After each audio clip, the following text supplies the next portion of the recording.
Hey guys, it's Anton. I'm going to be going through today my updated AI lead qualifier, personalized assistant follow-up, and email nurture system. So it's quite a mouthful, but yeah, this is, if you watched the video prior, this is like an updated version, and it's mainly aimed at B2B businesses. Yeah, in this example, I'm going to be doing it on behalf of a marketing agency. So this is just a made-up marketing agency, but I'll show you how everything works in the actual program. So I want to start with the pain points, why this system is so useful in my opinion. For the first thing, it's going to help with slow lead response time. So your sales team might not be able to respond to leads, lead sheets or funnels in time. So a lead's 300% more likely to follow through if they're directed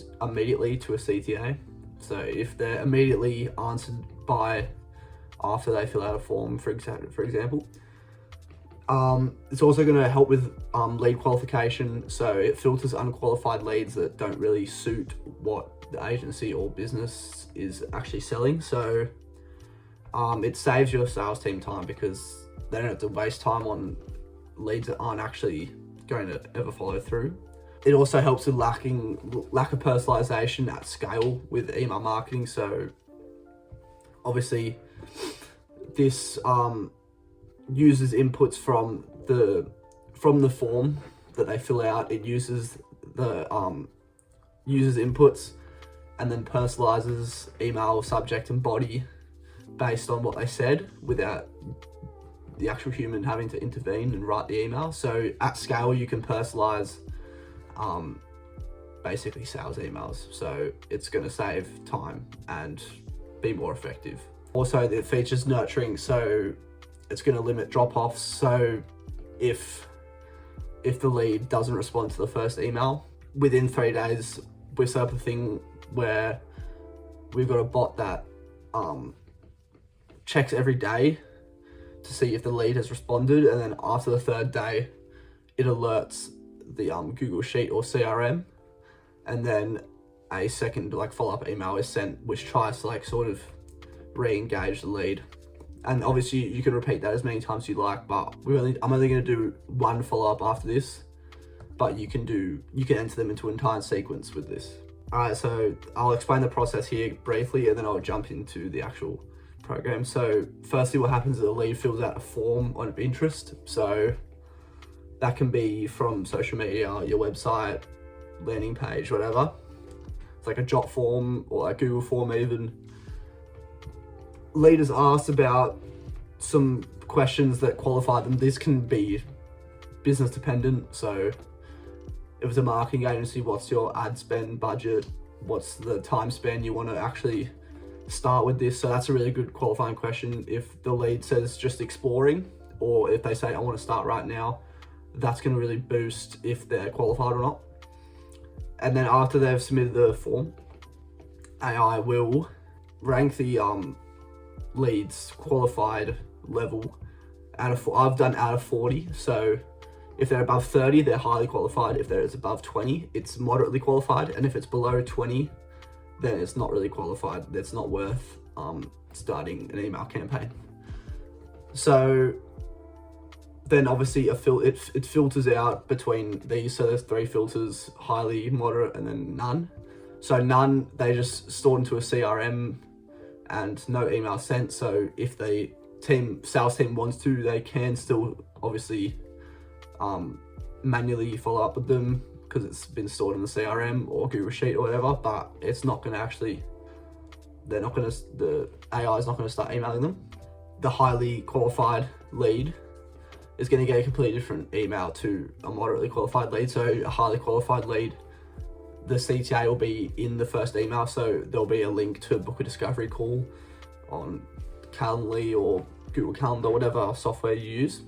And it's also going to use different sort of language. So it's going to be a lot more urgent in the email because it knows it's qualified. And then the moderately qualified sort of just tries to ask more questions in the email instead of actually trying to CTA, call to action. It's just going to ask more questions to try and warm the lead up a bit more. Even though they're still quite warm, but it's going to sort of continue the conversation on email. And then, as I said before, the automated inbox scanning system will check every day to see the status of their reply. And then after 3 days, you can do as many days as you like, but I've done 3 days here. So if they do reply, then the flow ends. Sales team's alerted that they've replied, and then the sales team can handle it. Hopefully they're still interested, and then the sales team can take it from there. If they didn't reply within whatever X days, then they're entered into a nurturing sequence where they're followed up with X amount of emails. So that's going to just try and re-engage the lead by asking questions, providing educational content about your marketing service, whatever. So that's basically the bread and butter of the system. It's quite full. I'm going to jump into make.com and I'm going to show you sort of the outline of how to make it for yourself. This is the main scenario. It's actually going to be 3 scenarios in this tutorial, so it's quite a long sort of make.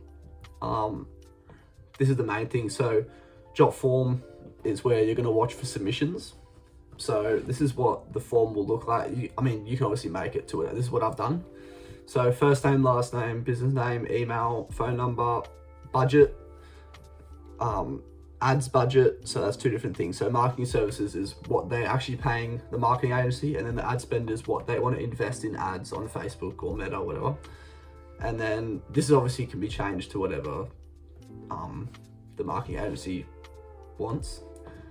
And then what services you're looking for. So Facebook ads, SEO, funnels, organic like content, and then how soon they want to start. So within 30 days, 1 to 3 months, or just exploring options. If they click just exploring options, it's not going to give them many points because they're obviously not really keen and it's just a waste of time.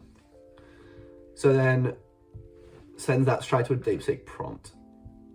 So I'm just going to quickly, you can pause and copy the prompt, but I'm not going to go over it too much. Basically classifies each of those responses. It gives it a sort of score.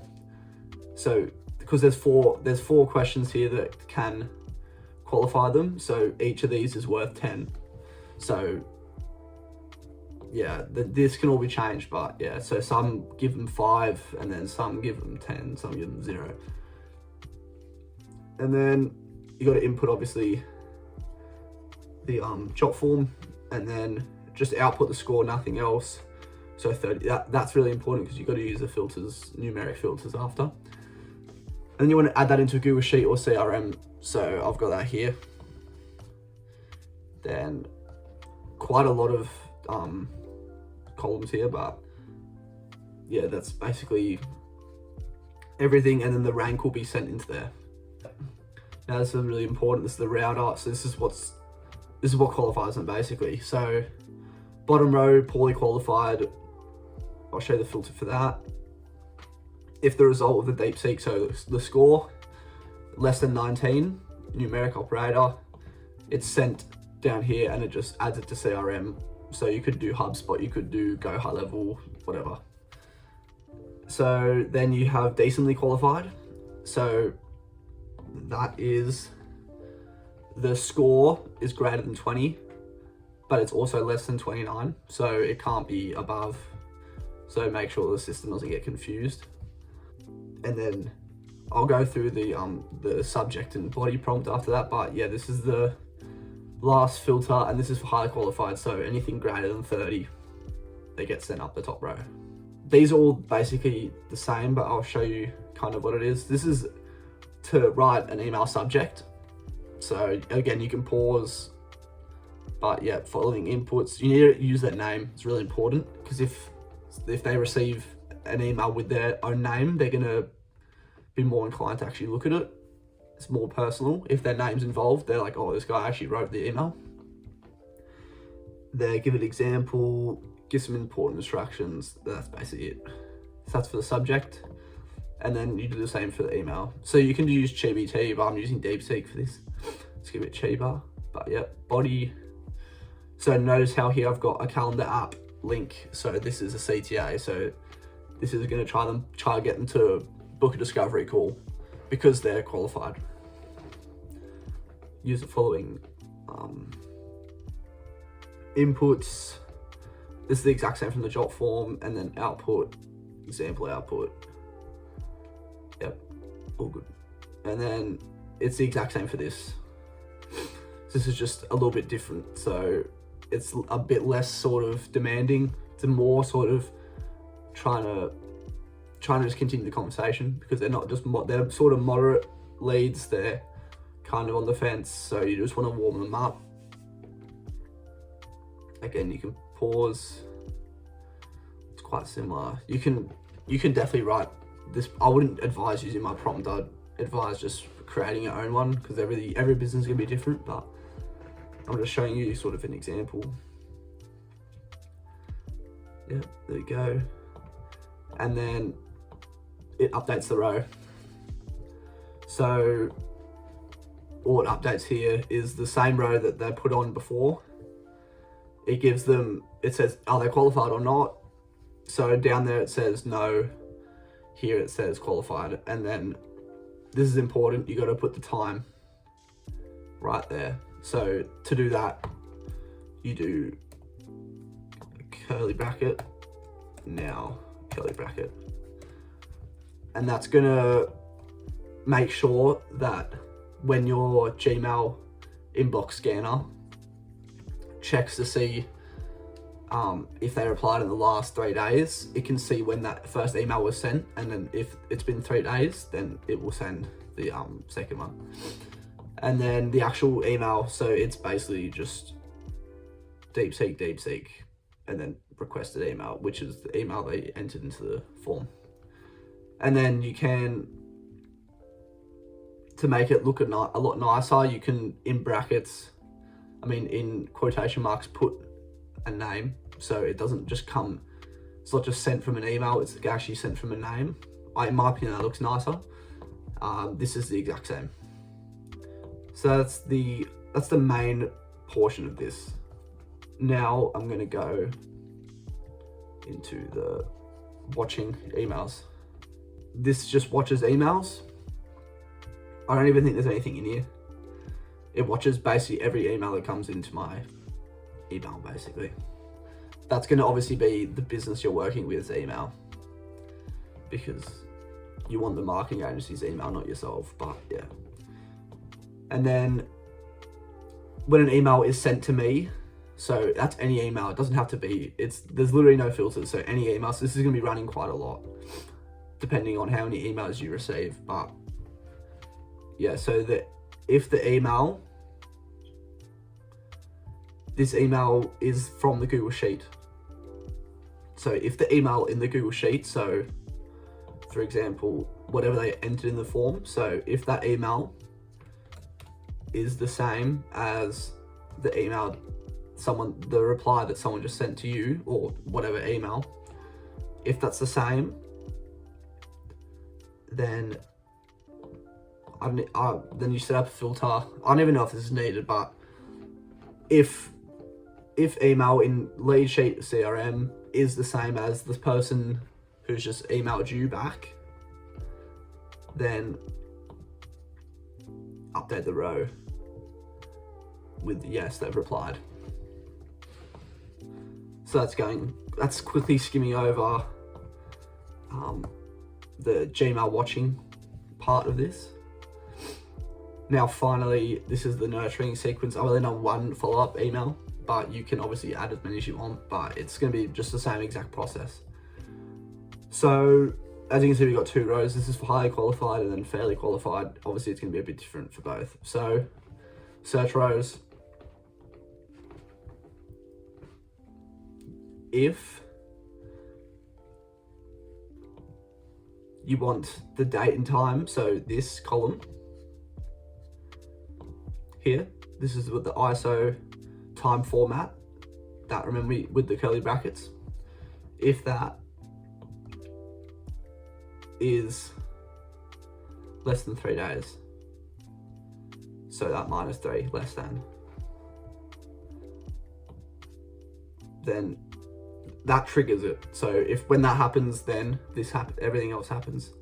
If the overall rank above 30% up there, exact same thing. And then down there. And then I'll show you this quickly, but it's the exact same thing. It's just a follow-up email. So it's a bit different, different variables. Obviously they're from the lead sheet. I mean, they're from the CRM instead of the form exactly. But yeah, it's basically just writing a follow-up email that's not too pushy because they haven't replied, obviously. So we're sort of trying to re-engage them. That's the subject. This is the body. You can pause, copy that, and then email is the exact same. You just, well, I actually haven't put this in yet, but put 7, and then make sure to do plain text. So a lot of HTML gets flagged for spam, and then a recipient is just the email. And then, yeah, it's gonna be the same for that.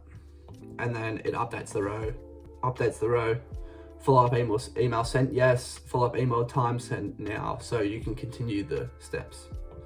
If you want this in your own business and you don't really want to be making it, and you want an expert to be able to run it for you, my email is on my YouTube and in the description. Please reach out, and I'm happy to build this all out for you, test it, obviously change it and personalize it for your B2B business. Doesn't have to be marketing agency, but yeah, I'd be happy to help. So yeah, I hope you guys enjoyed. Hope you learned something as well. Keep an eye out for more tutorials on AI agents and automation.